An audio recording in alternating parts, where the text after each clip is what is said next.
Financial markets పై పట్టు సాధించాలనుకునే వాళ్ళు Revanth conduct చేసే వెబినార్ కోసం ఈ నెంబర్ కి కాల్ చేయండి. నమస్తే, వెల్కమ్ టు సుమన్ టీవీ. నేను విష్ణు. ప్రస్తుతంతో పాటు సీనియర్ స్టాక్ మార్కెట్ అనలిస్ట్ జీవి సత్యనారాయణ గారు ఉన్నారు. వారితో మాట్లాడదాం. సార్ నమస్తే. సార్ నమస్తే. సత్యనారాయణ గారు, ఏంటి అసలు బంగారం ధరలు ఊహించని విధంగా తగ్గుతున్నాయి? మొన్నటి దీపావళి వరకు కూడా బంగారం అయితే ఆల్ టైమ్ హై. అసలు చెప్పాలంటే 80,000 81,000కి వెళ్ళిపోతుంది అనుకున్నాము. అసలు ఇంకా తర్వాత దీపావళి తర్వాత ఇంకా అసలు గోల్డ్ కొనగలమా? సామాన్య మధ్య తరగతి వాళ్ళ పరిస్థితి ఏంటంటూ కూడా మనం ఇక్కడ కూర్చొని మాట్లాడుకుందాం.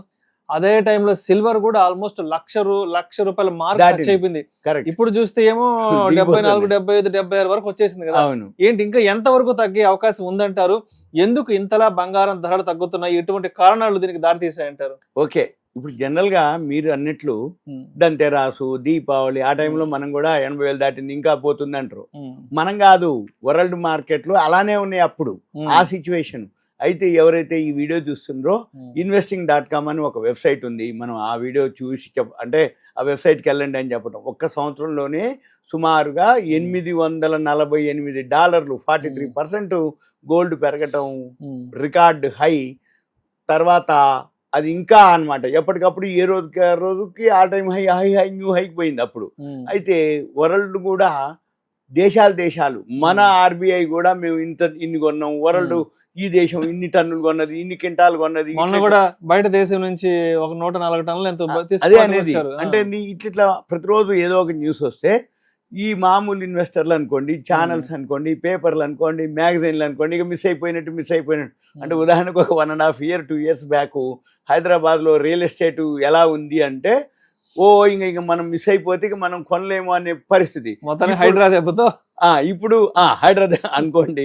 ఇప్పుడు హైదరాబాద్ లో రియల్ ఎస్టేట్ అనగానే బాగా తగ్గిపోయింది, కానీ చూద్దాంలే ఇంకొంచెం తగ్గుద్దిలే అని. రియల్ గా కొనుక్కునే వాళ్ళు అప్పుడైనా కొనుక్కుంటారు, ఇప్పుడైనా కొనుక్కుంటారు, ఎప్పుడైనా కొంటారు. ఆ ఈవెంట్ అనుకోండి, లేదు ఏమోలేగా తగినంత వరకు తగ్గిందనో, మనకు అవసరమనో, సర్లే తగ్గితే ఎంతో కొంత తగ్గుద్ది, మనం కొనే దానికి ఏముంది లేనో, ఇట్లా చాలా రీజన్లు ఉంటాయి. ఇప్పుడు రియల్గా ఇన్వెస్ట్ చేద్దాం అనుకునే వాళ్ళు ఇకపోతే కారణాలు మనం ఇప్పుడు ఈ వీడియోలో మనం చెప్పేది ఏంటంటే కారణాలు ఎందుకు పడింది, ఎంతవరకు పడవచ్చు, మరి ఇంకా పడే అవకాశాలు ఉన్నాయా లేవు.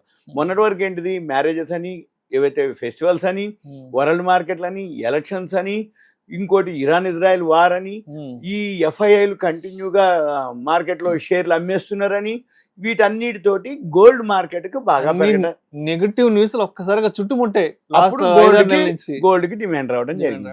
ఇక మరి ఇప్పుడు ఎందుకు గోల్డ్ పడుతుంది? ఎప్పుడైతే మీకు ఒకటే లాజిక్ అన్నమాట, ఎప్పుడైతే ఎలక్షన్స్ అమెరికాలో అయిపోయిన తర్వాత ట్రంప్ గెలవటం, ఈ ట్రంప్ గెలిచిన తర్వాత ఎప్పుడైతే ట్రంప్ గెలిచిన తర్వాత అమెరికా మార్కెట్లు, షేర్ మార్కెట్లు, బిట్ కాయిన్ కానీ, ఎలన్ మస్క్ షేర్లు కానీ, ట్రంప్ షేర్లు కానీ బాగా పెరగటం జరిగింది, ఆల్ టైమ్ హైకి వెళ్ళటం జరిగింది. ఏది బిట్ కాయిన్ అవన్నీ. ఎప్పుడైతే షేర్ మార్కెట్ అమెరికాలో బాగా హైలోకి వెళ్ళటం జరిగిందో, డాలర్ స్ట్రాంగ్ అవ్వటం, ఈ డాలర్ ఎప్పుడైతే స్ట్రాంగ్ అయ్యి డాలర్ ఇండెక్స్ పెరగటం, ఎప్పుడైతే డాలర్ ఇండెక్స్ పెరిగిందో ఆటోమేటిక్గా మన రూపాయి పతనం కావటం, ఈ రూపాయి పతనం అవ్వటం, డాలర్ ఇండెక్స్ పెరగటం, ఎప్పుడైతే షేర్ మార్కెట్ అక్కడ పెరగటం, ఆటోమేటిక్గా గోల్డ్ సిల్వర్కి నెగిటివ్ అనమాట. మన పని ఏంటిది, ఎప్పుడైతే షేర్ మార్కెట్లో అనిశ్చిత పరిస్థితులు ఏర్పడ్డప్పుడు జియో పొలిటికల్ అంటే ఇరాన్-ఇజ్రాయెల్ వార్ కానీ, ఇటువంటి ఏదన్నా బోర్డర్ వార్లు కానీ, ఆ లోపల ఏదైనా యుద్ధ వాతావరణం పరిస్థితి వచ్చినప్పుడే గోల్డ్ సిల్వర్లు పెరుగుతాయి తప్ప ఇన్నేళ్ల చరిత్రలో $1,950 ఉన్నట్టు, ఇన్నేళ్ళు 1950, ఈ సంవత్సరం ఒక్కసారి $2,800 పోవటం అంటే ఒక్క సంవత్సరం 43% అనమాట చరిత్ర. అందుకని ఏమైంది, దేశాలు కొనటం, ఈ అనిశ్చిత పరిస్థితులతోటి గోల్డ్ పెరగటం. ఇప్పుడు ఏమైంది, అమెరికాలో ఎలక్షన్స్ అయిపోయినాయి, ఇరాన్-ఇజ్రాయెల్ వారు నడుస్తుందో నడవట్లేదో, ఏదో ఒక రోజు ఎప్పుడో దాని గురించి ఆలోచించాలి లేరు అంటే అప్పుడు ఏదో ఉంటుంది. ఇక ఆ ఎఫెక్టు వారుండని ఉండకపోయినా మనకి ఎఫెక్ట్ లేదు అని నీకు ఎప్పుడైతే నమ్మకం వచ్చిందో మళ్ళీ మన పనులు మనం చేస్తూ ఉంటాం. అంటే ఏమైంది, ఇప్పుడు మళ్ళీ గోల్డ్ ఫాల్ అవటం. మరి ఈ ఫాల్ ఎంతవరకు అవుతుంది, ఎక్కడి వరకు అవుతుంది అంటే మళ్ళీ మన అమెరికాలో షేర్ మార్కెట్ మీద కానీ రేపు ట్రంప్ ప్రమాణ స్వీకారం అయిపోయినాక ఆయన తీసుకునేటటువంటి డెసిషన్ని బట్టి ఈ డాలర్ని బట్టి అప్పుడు మళ్ళీ గోల్డ్ అవుతుంది. కాబట్టి ఇప్పుడు మనకి పెద్దగా ఏమీ లేదు. ఒకవేళ పెరిగినా కొంచెం కొంచెమే. ఇప్పుడు కూడా రోజు పడుతూనే ఉంది. నిన్న కూడా పడింది. ఇప్పుడు మనం అట్లా మొన్న కూడా పడింది. అంటే రోజు $10 $15 అంటే వరల్డ్ మార్కెట్ ఇది. వరల్డ్ మార్కెట్ని బేస్ చేసుకొని మనం ఏం చేయాలంటే ఎవరైతే ఇది అబ్జర్వ్ చేస్తారో ఈ వీడియో చూస్తారో investing.comకి వెళ్ళి లెఫ్ట్ సైడ్ మార్కెట్స్ అని ఉంటుంది. దాని మీద క్లిక్ చేస్తే కమోడిటీస్ అని ఉంటుంది. దాని మీద క్లిక్ చేస్తే గోల్డ్ సిల్వర్ వస్తుంది. ఆ గోల్డ్ వరల్డ్ మార్కెట్లో ఔన్స్ బంగారం ఉంటుంది అనమాట. ఏం లేదు, సింపుల్గా అది క్లిక్ చేస్తే చూపిస్తుంది. డౌన్ ఉందనుకోండి, డౌనే ఇక. అంటే వరల్డ్ మార్కెట్ డౌన్ అయినప్పుడు ఆటోమేటిక్గా మన మార్కెట్లో కూడా గోల్డ్ డౌన్ ఉంటుంది. ఇది సింపుల్గా మనం ఏంటిదంటే గోల్డ్ డౌన్ అనేది ఎప్పటి వరకు, మళ్ళీ ఇప్పుడు ఏదైతే డాలరు స్ట్రాంగ్ ఉంటుంది, మన రూపాయి పతనము, రెండోది అనిశ్చిత పరిస్థితులు లేవు షేర్ మార్కెట్కి.